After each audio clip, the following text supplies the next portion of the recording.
Hello everybody. Today's subject is who can save me and who can fix me now that I am grown up.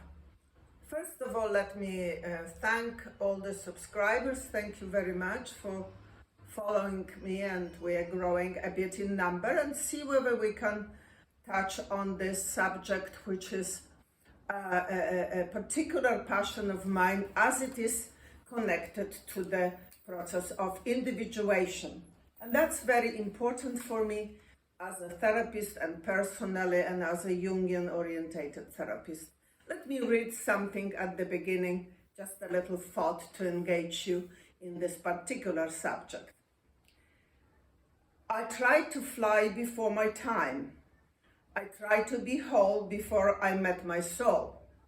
I tried to be safe before I have learned what it means. Before I was crushed a few times and mended, and at the end I was forced to surrender. It is indeed the spiritual surrender which I will be touching on. I've touched that on various other videos, but also about what it means to be stuck when we're adult. What it means when we are completely and utterly psychically passive, and how we go through life longing to be fixed, longing to be safe, longing to be rescued. Even when we are 30, 40, 50, 60, 70, 80. In other words, we never ever live conscious day. We're never in command of who we are. We never actually take charge and responsibility and joy of individuating. And what it means, as Jung said, at the end of the day, when you go through life, and probably that starts in the middle life, what we call a middle life crisis, we must individuate. The middle life crisis, from the initiation and rites of passage, usually affect women between sort of 35, 36 till about 45, 46, and the men are a bit later. It's about 45, 46, 55, 56 in the rites of passage. That is the time when we are recognizing that maybe we are not the most beautiful or young anymore, and there are crowds of people behind us, smarter and sharper, and we are still lost, even if we are to look for something to be fixed and to be saved by. That could be anything, really. We may, if we're in recovery, if we're in trauma recovery, if we're addiction recovery, already be educating ourselves, looking at our emotional part, seeking help through various means. But even as long ago as classic Greeks are concerned, Aristotle once said, there is nothing in intellect that is not in the senses. So a trauma takes away connection to our senses, which means that we're only sitting in the brain. But how clever that statement sounds, that the senses and the body gives us so much information. That doesn't mean that we actually can still be individuating or take care of ourselves. A French school of therapies, Lacanian school, often involve study of philosophy. After all, psychology for a very long time was a part of the philosophy, humanistic study. It's since recent times that it became a separate subject, and probably it's a pity, because there are many, many good thinkers who mention quite a few things which we psychologists need to take into account. I remember I was listening to various Lacanian therapists and lectures who were exceptionally connected to philosophers in Greek school of thoughts. So who can save us, who can fix us now that we are supposedly out of childhood and out of teenagehood, and we are supposed to be grown-ups? Just because we are socially already living in university and just because we are supposed to have good jobs, etc., doesn't mean that we really know who we are or how to handle ourselves in life. Particularly if we are post-traumatic, if we are frozen in suspense, so to speak, or we are staying at the position of Sleeping Beauty, that would be quite difficult for us. So even if we work, even if we earn, even if we're married, even if we have children in, so to go position in life, doesn't mean that we actually are in the position. So very important to comprehend that could be just part of that fixed situation or saving or escape. And that in itself, it's means that we still might feel occasionally and usually depressed or melancholic or frustrated or angry, not knowing why any success or any achievement doesn't seem to do the trick. Everybody, of course, wants to achieve freedom and talk a lot of freedom. There's a mushrooming of coaches and good doers and people who absolutely, wholeheartedly promise to fix us. And I mean, one of the fantastic new words which really amuses me is the influencers. You are an influencer, you know. And this is all about ego, of course. When you're passive, you want to listen to influencer. Maybe that influencer will tell you how to be smart, or how to look, or how to dress, or how to put makeup. It's anything but to take charge and responsibility for yourself. If you are shame-based, if you're trauma-based, you will be very willing to give your power away because you will not have a faith that who you are and how you are, it's enough. Above all, you will not have access to your creativity. You may be recreating many things, but creativity is not will be possible. So we expect that something or someone would fix us. Very often, of course, for the woman would be a marriage. Manhood would be connected to work achieving. Womanhood for us naturally, instinctually producing new life. And of course, that not necessarily means that we'll be successful as mothers or partners or wives or husbands, because that success depends on how successful we are at being ourselves. If we are unconsciously looking forward to be fixed and to be safe, we actually not engaging in that success story. And even if intellectually we are, that doesn't mean we are really. And that means that we are remaining at the psychic level, and dare I say spiritual level, perfectly unawakened, perfectly passive. And as I always say to people who come to me, and particularly men who would say, I pay you any money, just please explain to me what women are all about, or please explain to me how to be successful. And my answer usually is, if you are successful at being yourself, you will have no problem to comprehend what women are all about. If you comprehend who you are and what you are all about, that would give you immediate answers. But of course, the idea, that someone goes and pays somebody to fix them is very common and probably more prevailing, and many therapists are hooked on it. The amount of time I heard, I fix you, it's unsurmountable. And it amuses me a great deal. Because of course, to engage people in their own process and their own journey is a different matter. And that in itself, it's a willingness of and maturity of the therapist, mentor, guru, rabbi type person who can probably, through their own psychic sobriety and presence, engage, invite that person to see who they really are.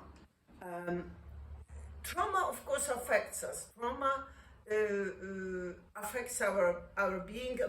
It hurts our souls, and we are often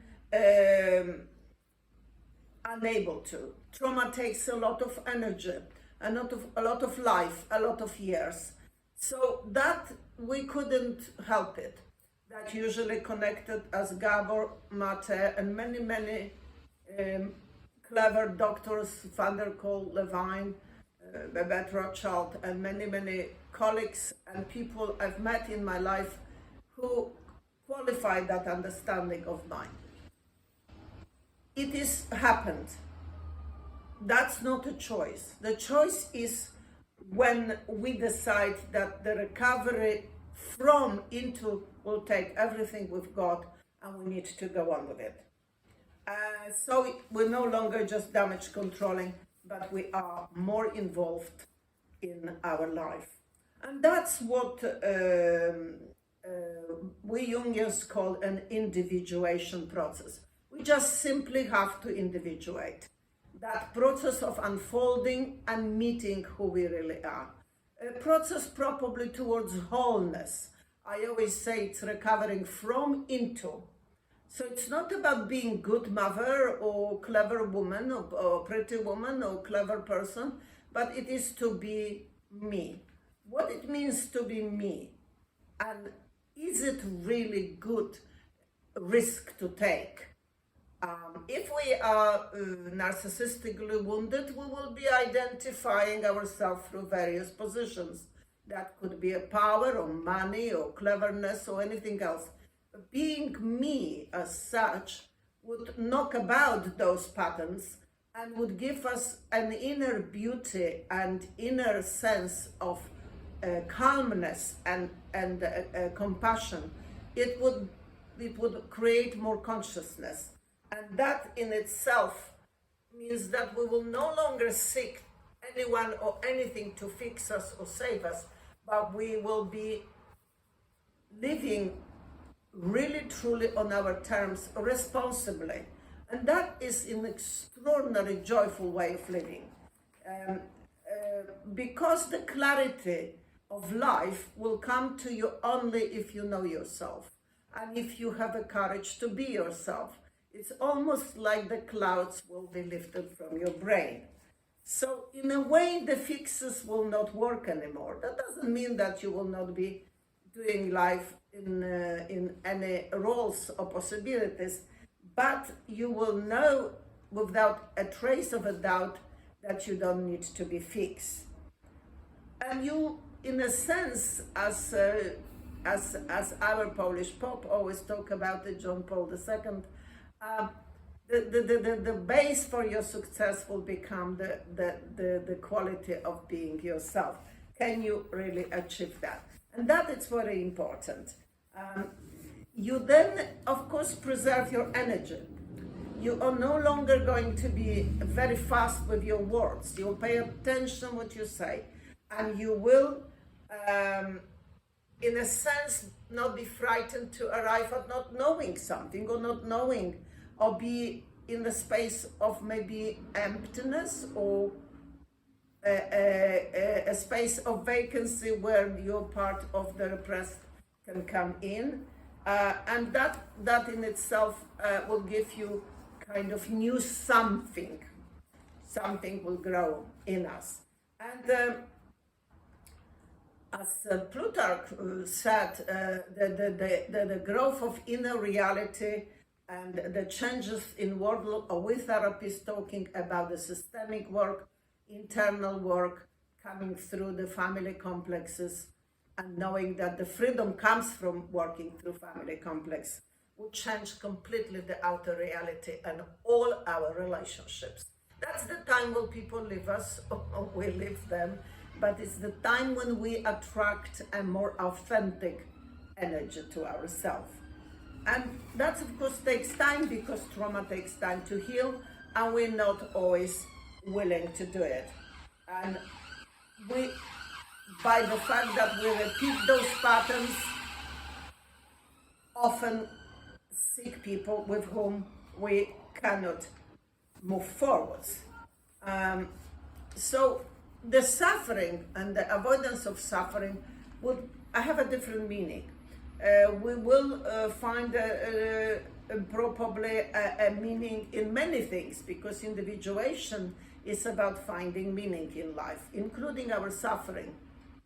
As everybody suffers, as every life is about suffering, we will know that we are not that special. In other words, we're not going to be extremely connected to our victim. A victim is very powerful. We can see what happens with the royal family at the moment, where this is so present with part of them.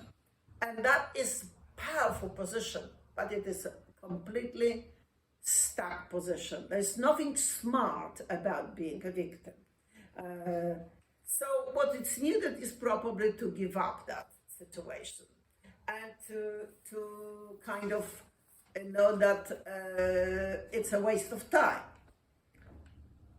We also will be having a different relationship to our being in any shape or form, to our intellect, to our body, to our life, to our relationship. I often share with people that the stroke of my sister remind me that I have a brain and that I have a body and that I need to pay attention to that. And so we are free to be more creative and more alert, more aware, as many Indian gurus would put it. What it means to be focused and to be alert or aware. Focusing is one-dimensional. Being aware really demands from us a bit of calmness and space. So the entry to the individuation process means that we're coming through to understand that only us can save us. That we no longer will give our power away, and those promised land, which is a symbol of the New Jerusalem, can only happen if we engage in that journey.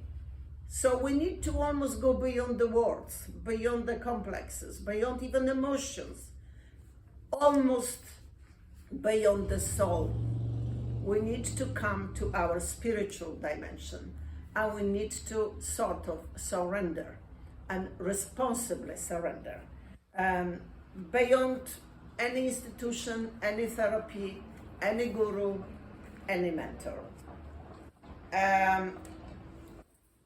It is that which gives us empowering. With that the ego can become a bit naughty, and it can make us slightly warped. We always say that in that space we are ready to embrace whatever life throws at you, or me, or us. That means that we are really truly, for the first time, see life as our therapists and our teacher.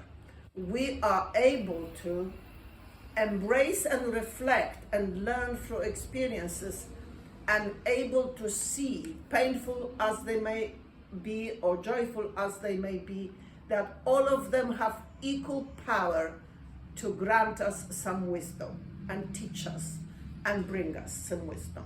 So those experiences will be a gift, a Buddhist approach to life. And that's where we will know that courage is not about resisting the fear, but to actually know what to do with it. That the whole complex understanding of courage brings us freedom. That not about absence of any life situation. We traumatized people have, I think many colleagues of mine say, addiction to escape reality.